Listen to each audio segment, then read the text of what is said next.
Hello again, everyone, and welcome to the Dynasty Slant of the Fantasy Slant, powered by Pro Football Focus and brought to you by DraftKings. I'm your usual host, Michael Moore, with my usual co-host, Russell Clay. Say hello, Russell. What's going on, folks?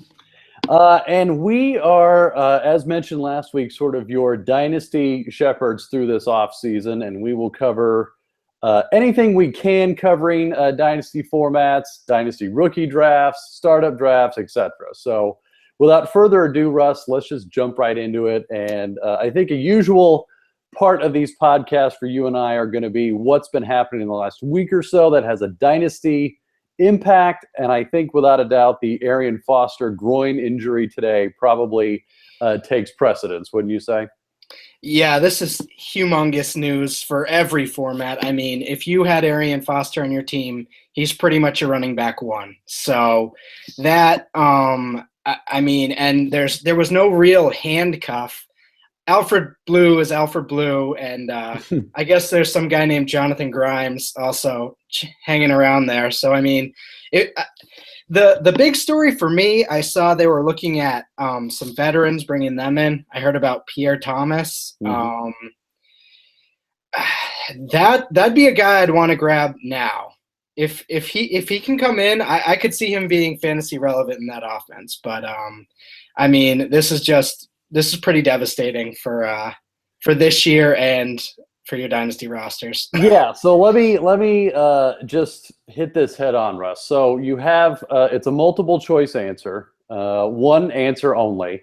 You can pick A, Alfred Blue, B, Chris Polk, C, Pierre Thomas, or D, none of the above for your dynasty team going forward, assuming Arian Foster is not an option. I would probably go with Pierre Thomas. Yeah.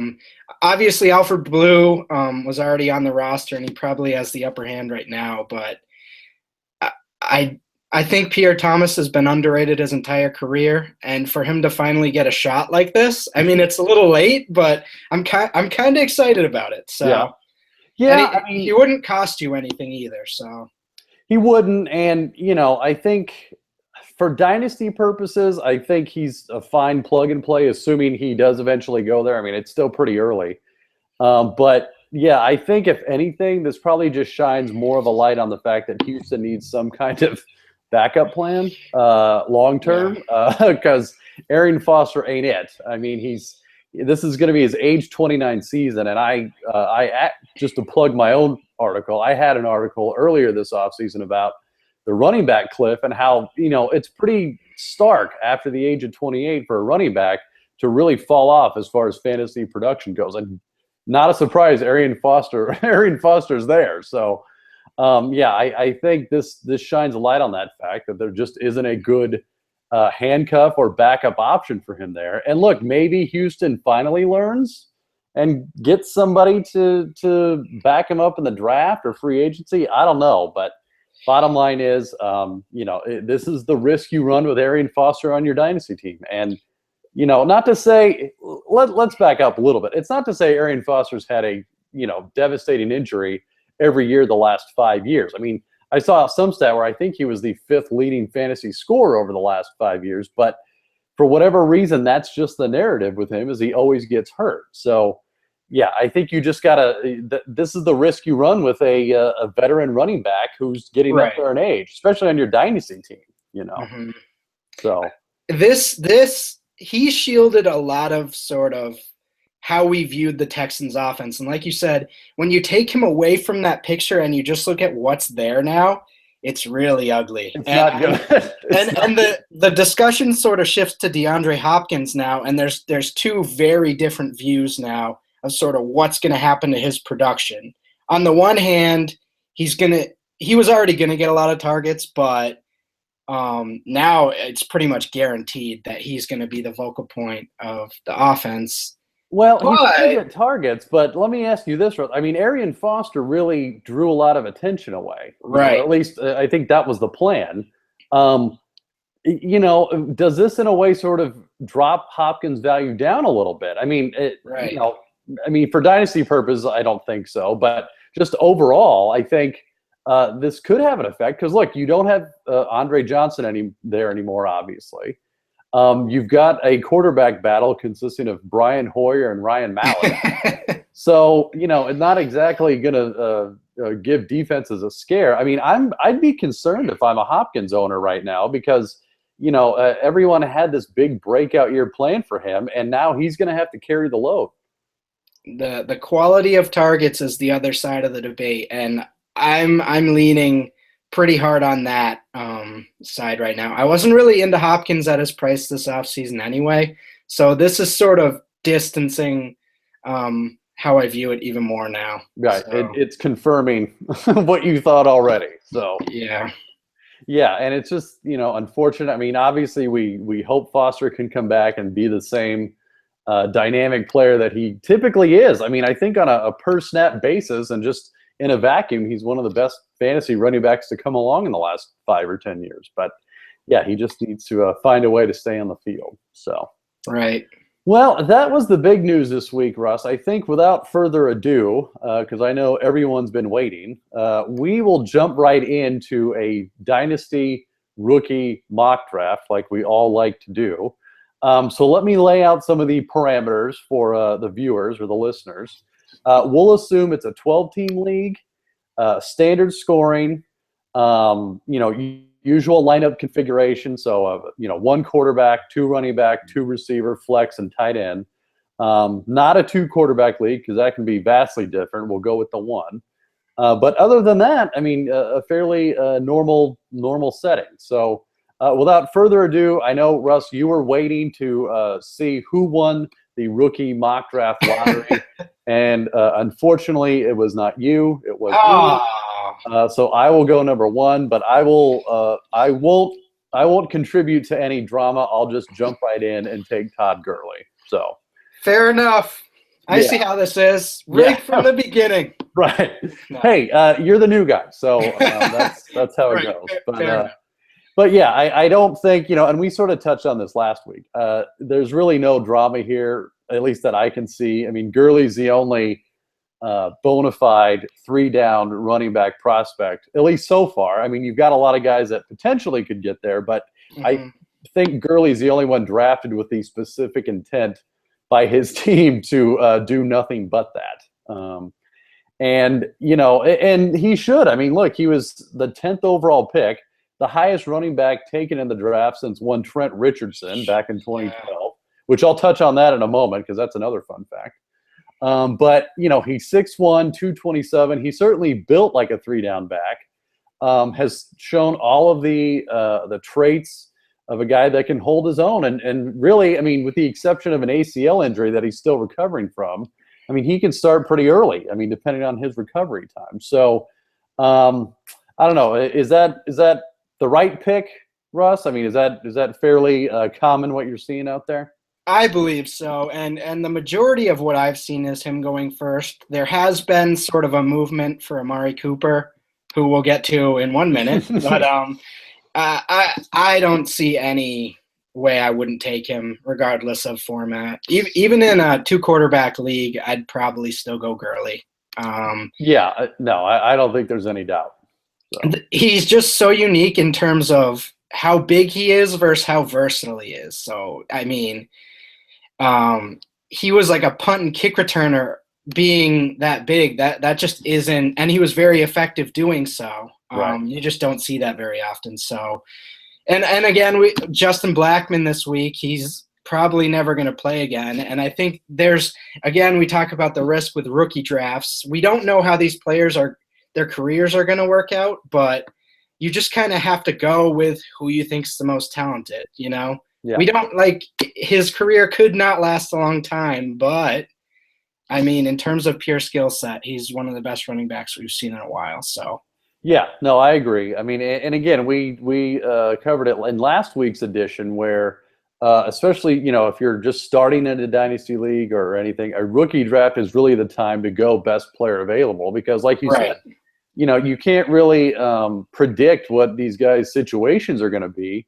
You just have to go on who's got the best, who's got the best ability, quite honestly. And yeah, I mean, from everything I've seen and read, Gurley is it. So, But I will throw a fun fact out there, Russ. So the last time any running back was taken in the first round of the actual NFL draft was 2012. So not in 2013, not in 2014. But there were 3 running backs taken in the first round then. I already gave you one of them, was Trent Richardson, who it seems like a long time ago now, drafted 3rd overall, which that might not happen again. But care to guess the other 2 running backs drafted in that first round? I believe one is retired. I think so. Okay. David Wilson. Yep, correct. He was drafted, for the record, I believe 31st overall by the Giants. And Dougie Martin.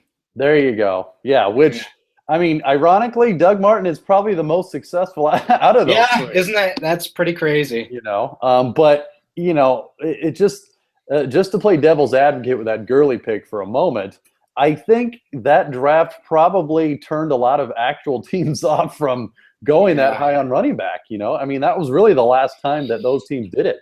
You had 2013, where I believe the first one taken off the board was Le'Veon Bell.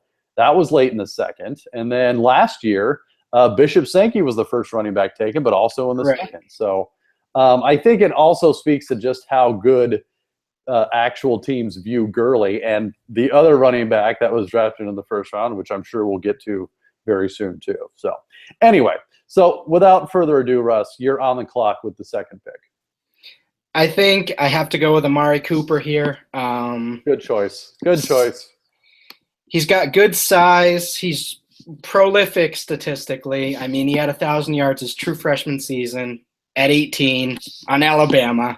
Right. He's one of 6 players since 2000 to have 120 catches and 15 plus touchdowns in a single season. So, I mean, the production is there. And from all the things I've watched on him, sort of the games he's played in and stuff, it looks like he has it all.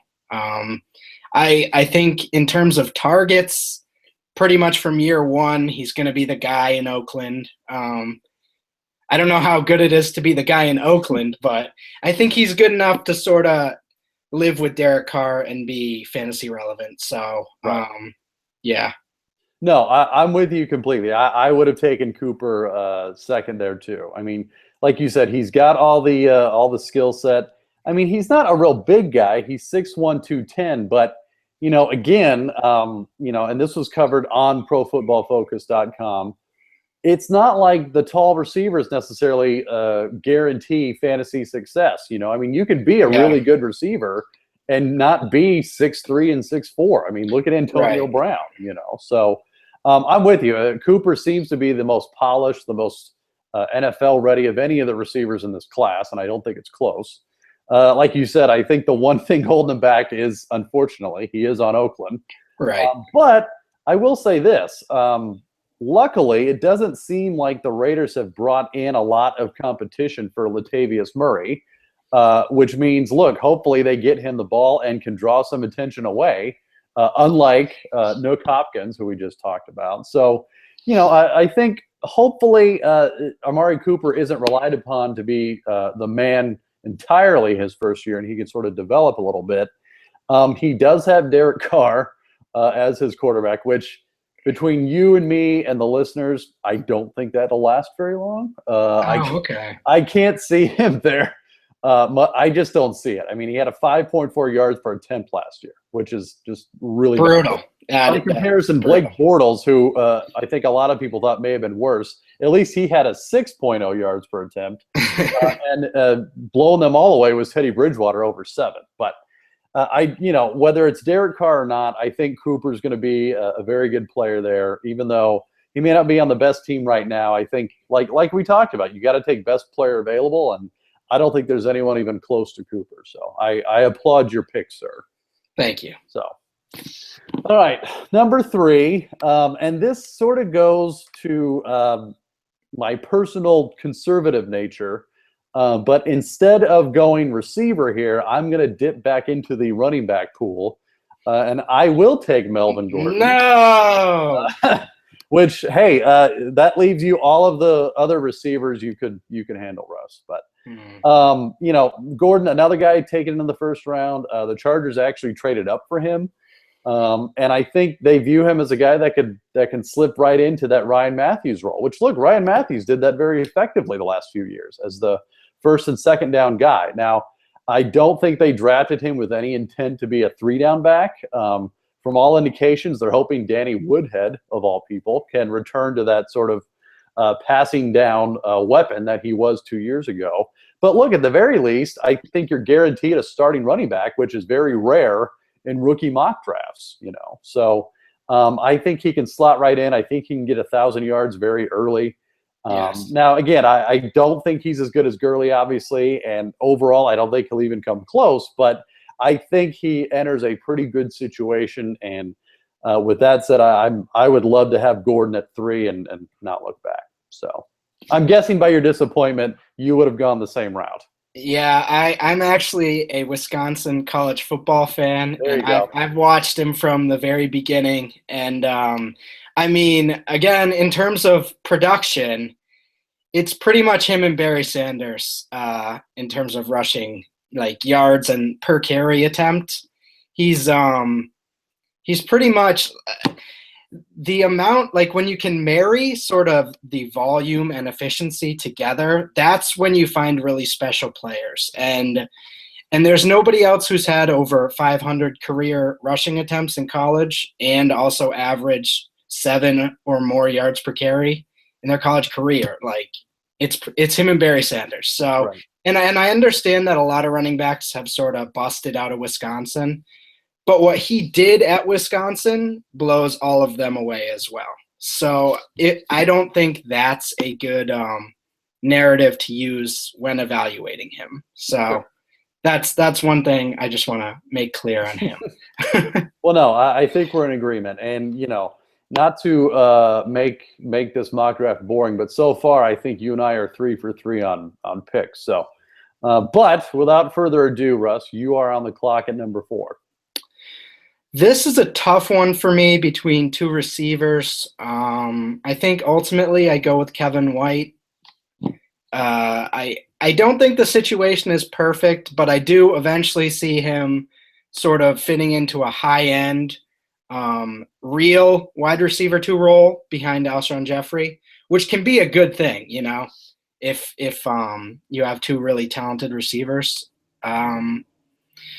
He's a big guy. He had really good final year production. They drafted him 7th. I wasn't as high on him until they drafted him 7th, and then I kind of trust the NFL sort of evaluation process on that, you know? So it's pretty close between him and Parker for me, but the slight being drafted higher pushes him above for me. Yeah, and you know, just to hammer this point home, you got to go with, I think, who you think the best player is going to be. And I don't think there's any doubt. I think everyone would agree Kevin White's probably got the highest ceiling of anyone, you know. Right. I mean, he had the one good year at West Virginia. And, you know, you could look at that both ways, meaning one, hey, it could be a fluky kind of thing, or, hey, you're just scratching the surface of his potential. And, you know, especially when you're at number 4 of a mock draft like this or an actual draft, I think that's great value there. You know, I mean, he could end up being, you know, one of the top receivers in the league, a wide receiver 1, and you're getting him 4th in this kind of draft. So, yeah, I mean, but I'm with you. I mean, there's some concern. Like I said, he's only got that 1 year where he really hammered it home. He's still pretty raw. I mean, he still needs a lot of practice time, a lot of training camp. He's not starting off, at least at this recording, as a starter. But you know, I don't think there's any doubt that by the end of the year, that's what the goal is. So, but I certainly couldn't fault you there. I mean, he's definitely got the highest ceiling, and yeah, I mean, he could take over for Jeffrey as soon as next year. You know, I mean, I believe Jeffrey's a free agent, so that's something to watch out for. Hey, there you go. That'd be a dark horse big win for him. So yeah. So yeah, if he can put it together by the end of this year, I'd say that's a great pick. So. Oh man, God, I'm gonna be so boring with this, Russ. But God, and the fantasy community is just going to despise me, but I would probably go TJ Yeldon here. TJ Yeldon, okay. For my third running back in a row. I don't know, man.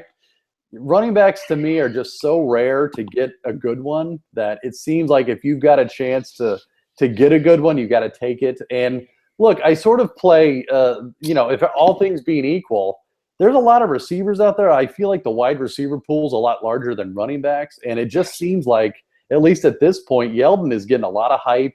He's got a lot of momentum in camp so far. And look, let's face it, there ain't no one else behind TJ Yeldon on that depth chart. No. He's starting from day one. There's no doubt about it. So I guess this is where I can bring my first really hot take to the there we podcast. Go. Hot take. Based on my evaluations of sort of all the players in this class, I'd say this running back class is going to be an all-timer. Really? In terms of college production, we haven't seen sort of, as I mentioned with Melvin Gordon, sort of the players to marry the volume with efficiency. And that's basically the what all these running backs have done. And I don't, based on the last 3 or 4 years, everyone's just been so turned off by running backs, but there haven't really been that many good prospects. And you look at Gordon and Gurley, I don't think it's that the NFL was afraid to draft running backs. I just don't think there were any good ones? any worthy prospects. Yeah. You know what I mean? So I think there's going to be a lot of turnover at the running back position in the dynasty world in the next few years. And I look at these guys, and again, we can't predict the future, the careers, but some of these guys are going to emerge and be studs. I just don't know which one it is yet. So yeah. No, I'm with you, but I mean Yeldon, I love the fact that he already has pass protection down. I mean, he did run a pro style offense at Alabama. He was the starting running back on a very talented team. And, right. Not to say I think Jacksonville as a team is going to make a big leap this year, but look, they've got weapons at the receiver position and the tight end position to sort of take some of the heat off. And that's a huge instant upgrade for them, So. Yeah. I mean, look, we all love Denard Robinson, but I don't know how long that dream is going to last. Yeah. So that was a fun few weeks. Yeah, right. and look, Shoelace is just a fun. But yeah, no, I'm a big fan of Yeldon. I would love to get him at that spot right there. I really would. I honestly, on my board, I had him 4. I had him above Kevin White. So I love the guy. And look, barring some catastrophic blurb in the next couple weeks, I would probably still have him there and hope he's there. So, All right, Mr. Russ, you were on the clock at number 6, and who you got? The irony of you making me go all wide receiver right now is incredible. After what I just told you, you should know that all these guys I'm very high on, but I'm gonna have to go with Devontae Parker here. Throughout the process, I probably wasn't his biggest fan, but I was looking back today and looking at some PFF data and looking at just how his college career went, and he was fantastic. On a per catch basis, he never had a season with less than 16 yards per reception. I mean, he improved after Teddy Bridgewater left. His numbers got better. So I don't know. And he got picked high in the first round. So that's pretty much how I do things, Yeah. No, I'm with you. I mean, look, the guy dropped 3 balls over 2 years. Yeah. And he was catching a lot of balls. It's not like he was a rotational guy. I mean, right. He was the focal point of that passing game. And no, I'm with you. Between Parker and White, it's very, very close. So, but I'm with you. I mean, look, he's, from everything I've read, he doesn't have the ceiling of a Kevin White or an Amari Cooper, but look, he's going to be a starter as soon as he gets healthy too. And right. Mentioned he is recovering from an injury, but look, that could be a blessing in disguise for some drafts coming up. Some guys might be scared off because of that. But, yeah, I think Miami took him to be a very big part of that offense. Agreed. And, there's a big trend this offseason of Ryan Tannehill sort of making that leap. I don't want to go so far as to say elite status, but at least taking another step forward. And look, Parker may be the best overall receiver that he'll have in his tenure in Miami, So he's a big dude. He's 6'3", 218. That's going to be the guy that goes out wide and catches the deep ball. Now, if Tannehill can improve on his deep passing accuracy, we'll see. But if he can, then yeah, I think Parker's going to be very valuable there. So yeah. All right, so we're about halfway through, Russ. Let me just take a side note and encourage the listeners. All of this information that me and Russell are referring to, you can find on Pro Football Focus's Fantasy Gold subscription. It's got the best fantasy football advice on the web, and for just $29.99 or less than $2 a week for the season, you can get industry-leading projections, award-winning rankings, unique tools, weekly content for redraft, IDP, Dynasty, and daily formats from the best minds in the industry. So whatever you're doing right now, stop and go sign up at profootballfocus.com. So, all right, Russ, let's resume. And this is, I think, where it's going to get fun Yes. because I don't know that there is a consensus in the last part of the draft. Right. I'd say those first five. I've actually been seeing Parker drop quite a bit in rookie drafts, but I think in terms of safe, sort of like who you want to go with, who's probably definitely going to have a role on their teams within the next few years. Those are the five that I'd agree. Yeah, I don't see anyone outside of those five breaking through. So I'd agree with that. I think, and I don't know that a whole lot's going to change between now and then. I mean, unless Gordon completely face plants, which I don't see happening. So. All right, so with the 7th pick, I will break the trend, Russ, and I will go receiver, but I'm going to go with Nelson Agholor from Philadelphia. The more I see and the more I read, the more I like. He's entering, personally what I think is an ascending offense. It's certainly a high-energy, a lot of play offense. And from the looks of it, they drafted him, and again, they drafted him in the first round, so they obviously think pretty highly of him. Right. But I think they drafted him to take over that Jeremy Maclin role. And this is another fun fact, Russ. Both of them check in at 6 feet and 198 pounds, exactly. That's wacky. Yeah. So, and just to as a reminder, Jeremy Maclin last year had 85 catches for 1,300 yards and 10 touchdowns. Now, I'm not saying Nelson Agholor is going to do that this year, but look, I think somebody of that stature and skill set, I think Maclin showed what they're capable of. And I know there's a lot of talk about Jordan Matthews in that offense and how he's going to take a big leap forward, and he very may well, but I don't think people should sleep on Agholor, and especially on a rookie draft like this where you can get him in this instance with the 7th pick. So what do you think about that pick, Russ? Am I crazy, or is that about right for you? If they had taken Agholor in the 2nd round, I think my view of this would be a lot different. I view Agholor as sort of a redundant piece to Jordan Matthews. I kind of see them as similar players.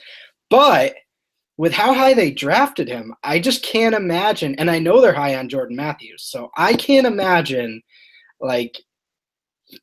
them just sort of not using him. You know what right. I mean? Drafting him and forgetting him. Because they're going to use Jordan Matthews. And with Agholor, it just seems like they're going to team them up together. So I like this pick. I think anything involved with Chip Kelly fantasy-wise is a good thing. You know what I mean? So yeah, it's never dull. I'll say that much. So this is the ultimate sort of situational buy that I think he's due. It's going to work out for him, barring injuries or whatever. Yeah. No, I'm with you. It'd be very exciting at the very least to see what they're going to do each week. So in terms of ceiling, I don't know that his ceiling is that high as a player himself, but who knows in that offense, Yeah, that's the point. I don't think anyone does know, but if you can get a starter on that team, I think you're doing pretty good. So right. All right, with the 8th pick, Russell, you take Tevin Coleman. There we go. Atlanta Falcons. Nice. he basically had the same type of season Melvin Gordon did in 2014. They both averaged 7.5 yards per carry, which is bonkers. Except the only difference is Tevin Coleman did it at Indiana, which is just not a good. They were on their third string quarterback. They had nobody else. I mean, they would get blown out some games, and he would be running for over 200 yards. So he was like a one-man wrecking crew. And he fell in the draft to the third round, but it came out after that he had some type of some type of sickness that might affect him long term, and that's why he dropped in the draft. So that's a slight worry, but I think that's sort of built into where you can get him. Obviously, I took him at 1.8, but he's usually dropping to the end of the first round. So I just look at Atlanta as a beautiful fantasy situation. I'm with you. Yeah. And even if Devonta Freeman takes some carries, I still think he can. I still think Coleman can be good year one. I mean, all we really have to go on for Atlanta's running backs in recent years is Steven Jackson, and I love the guy, but he was kind of a shell of himself when he was there or he was injured. So I think the last one we can look to is Michael Turner, and he never even caught the ball, and he was a really good fantasy asset. So. Yeah, I'm with you. I think there's that opportunity there, you know. Oh, I'm with you. I mean, I just, and you don't have to like him. It's okay. No, I do. I wish Atlanta would figure out what they're doing in the running game. Yeah. Because they drafted Freeman last year, and there was a lot of hype around him heading into the season, but it just never developed, and it was just very frustrating. And I don't know if it clicked this offseason. I mean, everything I've read is so far him and Coleman are sort of rotating out. But, but I'm with you. I like Coleman too. I mean, I don't know if you mentioned this stat, but, 7 yards a carry. I mean, holy crap, that's pretty good. And that doesn't happen normally. And that's what I mean. Like all these guys did that this year, and it doesn't happen normally. Right. So this 2014 running back classes. Well, yeah, and he can pass protect. I mean, I think the most likely scenario, I just don't see Freeman handling first and second down duties. I think I view him more as, the third down, passing down guy, which opens it right up for a guy like Coleman to be the guy on that first and second down. And look, he's got way more home run ability than Steven Jackson, like you mentioned. Yeah. Steven Jackson wasn't out running anyway. So – no, I'm with you. I think Coleman, and I think now's probably going to be the best time out of any to get him, because I think it's very possible he starts lighting it up in camp in a good way, and he is just untouchable. I mean, I could see a scenario where eventually he overtakes, a guy like Yeldon in rookie drafts. But yeah, I'm with you. I'm a fan. I think he could do pretty well. And I think Freeman is sort of a value play here. His market value has kind of gone down, so you might be able to just grab them both, like grab Freeman really cheap and just have whoever sort of figures it out there, Right. Yeah. I mean, look, you sort of just play the odds. So. Right. All right. So 1-9. Man, again, we are just like running back crazy here. But I'm going Amir Abdullah. Okay. Yeah, I've liked him a lot. To be honest, I had him above Coleman, but not by much. But yeah, Abdullah is a guy that he's definitely a combine stud. Not quite the numbers at Nebraska that a Coleman had or a Gordon had, but still pretty good. And look, I don't know how you can not like anyone slated to get a lot of touches in that offense. I mean, they just go bonkers there, I mean, look, they made Golden Tate a star last year. Yeah. Yeah. And that's what I mean. Like Amir Abdullah compared to like Coleman and Gordon, and even Todd Gurley got hurt, but sort of what he was doing that year, like any other year, Abdullah would have the best production. Like if this was the 2013 class, he would have been sort of in the running with like Jeremy Hill for the number one guy, But this is not last year, so he sort of slips to 4. But you look at the potential fantasy production from that receiving spot. Even like Reggie Bush a few years ago, if he could do something like that, that's a great pick there, you know? Yeah, and everything I've seen says that's exactly the role they got slated for him, at least initially. Right. And look, if that's his ceiling this year, like, Right. holy crap, that's pretty good. Yeah. Especially if I mean, we're doing a standard league mock draft, but PPR, man, he could knock it out. So, Yeah. yeah, I'm a big fan. And look, I covered Joik Bell in my Dynasty Stock Watch article this last week. It wasn't good. So, yeah, I can't imagine he has a hard time overtaking Joik Bell pretty early on, especially if Joik Bell can't return from injury as soon as he was hoping. So, all right, so that was 1-9. So 1-10, Russ, you were on the clock. All right, so this is where, like I said, I like those first four or five running backs, and then it kind of gets a little difficult for me. I think out of the rest of the guys, I like Brashad Perriman the most, so I'm going to take him here. Another wide receiver, but I just look at him. He's a big play threat. He was that in college. Again, much like Devontae Parker with Teddy Bridgewater, Brashad Perriman actually improved once Bortles left, which I don't understand how that's possible that these guys do that. But that's a good sign for me that it wasn't just that he had a first-round quarterback on his team, that he was sort of making that production on his own.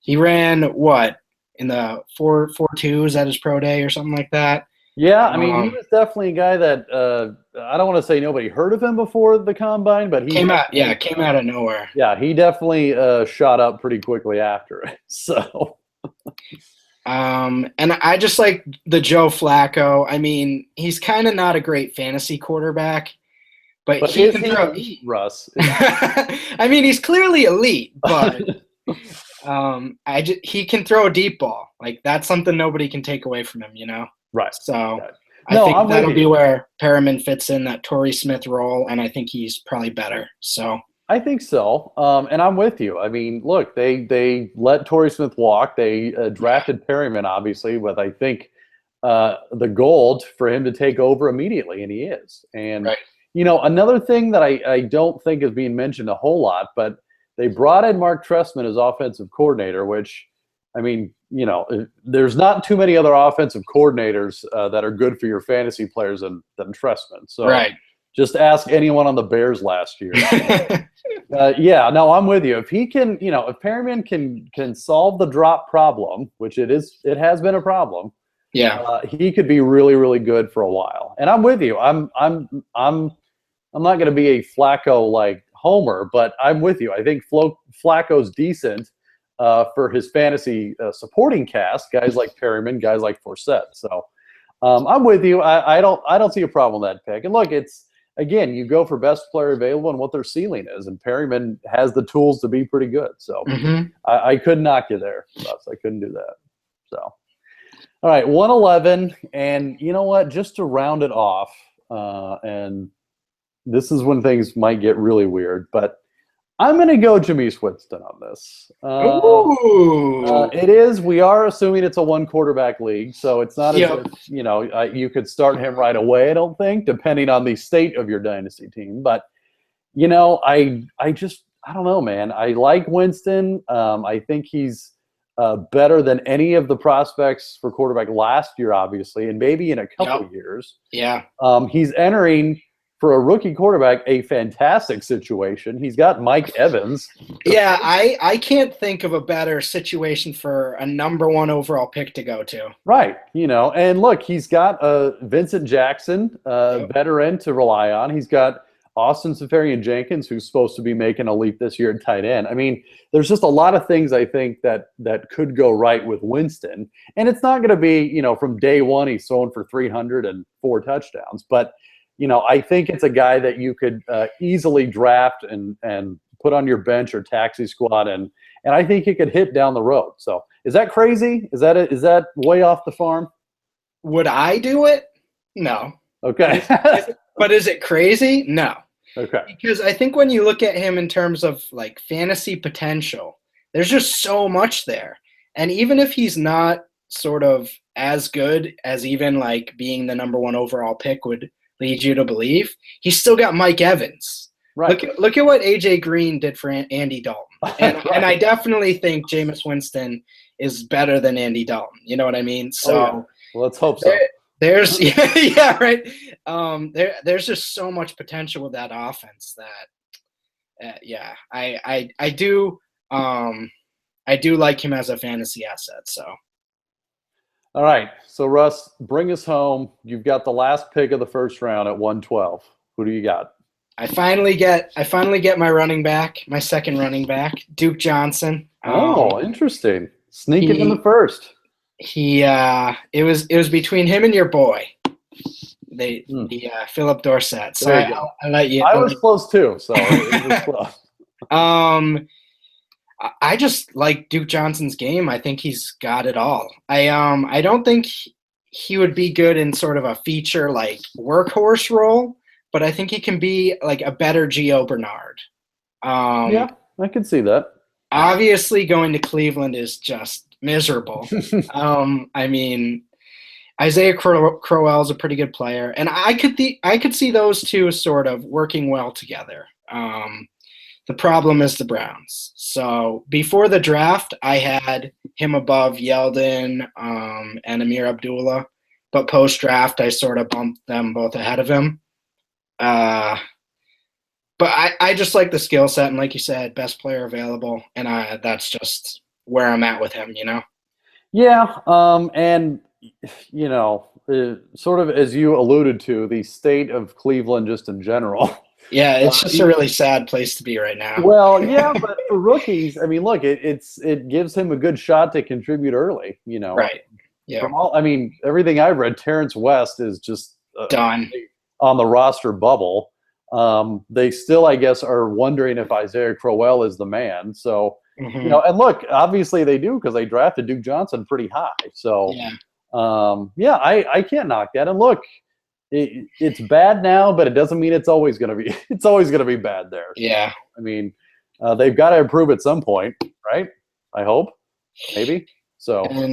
And again, he was another guy who has good efficiency on a lot of attempts, and it's just like I'm going with what my evaluation and how I sort of look at guys tells me. So, yeah. No, I certainly couldn't knock it. All right, well, that concludes, Russ, your first rookie mock draft podcast. So I think you've got a good team. I've got a good team. We'll play them against each other this season and see who wins. So. Oh, God. But anyway, that is it for this edition of the Dynasty Fantasy Slant, powered by Pro Football Focus and brought to you by DraftKings. And we will see you next week.